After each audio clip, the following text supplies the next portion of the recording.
شب برات کے خاص 6 نفل پڑھنے کا طریقہ توجہ کے ساتھ سمجھ لیں۔ شب برات آنے سے پہلے خود بھی اس کو سیکھ لیں اور دوسروں کے ساتھ شیئر بھی کر لیں۔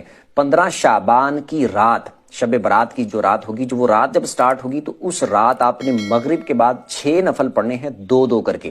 پہلے 2 میں آپ نے نیت کرنی ہے کہ اے اللہ ان 2 نفلوں کی برکت سے مجھے درازی عمر بالخیر عطا فرما۔ اللہ اکبر کہہ کے نماز سٹارٹ کرنی ہے۔ سبحانک اللہ پڑھیں پہلی رکعت میں، پھر الحمدللہ، پھر اس کے بعد قل هو اللہ پڑھ لیں 3 بار، رکوع سجدے کر کے 1 رکعت، اس کے بعد دوسری رکعت میں آپ الحمدللہ پڑھیں، اس کے بعد پھر 3 بار قل هو اللہ پڑھ لیں، رکوع سجدے کر کے اتحیات پہ بیٹھ جائیں، اتحیات پڑھ کے درود پڑھ کے دعا پڑھ کے سلام پھر کے 2 نفل پورے کریں، اور اس کے بعد پھر آپ نے 21 بار قل هو اللہ پڑھنی ہے، یا پھر 1 دفعہ سورہ یاسین پڑھ لیں۔ اس کے بعد پھر آپ نے 2 رکعتوں کے لیے کھڑے ہونا ہے، اس میں آپ نے نیت یہ کرنی ہے کہ اے اللہ ان 2 نفلوں کی برکت سے میری بلاؤں سے حفاظت فرما۔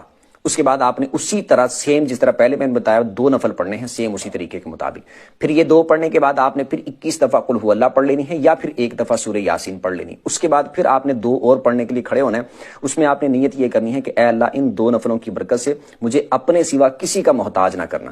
اللہ اکبر کہہ کے 2 نفلوں کو سٹارٹ کرنے، سیم اسی طریقے کے مطابق آپ نے 2 نفل پڑھنے ہیں۔ یہ مکمل کرنے کے بعد پھر آپ نے اتحیات پہ بیٹھ جانا ہے، مطلب کہ یہ مکمل کر لیا تو اسی حالت میں بیٹھے بیٹھے پھر آپ اس کے بعد قل هو اللہ پڑھ لیں، یا پھر 21 دفعہ قل هو اللہ، یا پھر سورہ یاسین پڑھ لیں۔ اس کے بعد اللہ کی بارگاہ میں دعا کریں، انشاءاللہ اللہ کی فضل سے بڑی برکتیں ملیں گی۔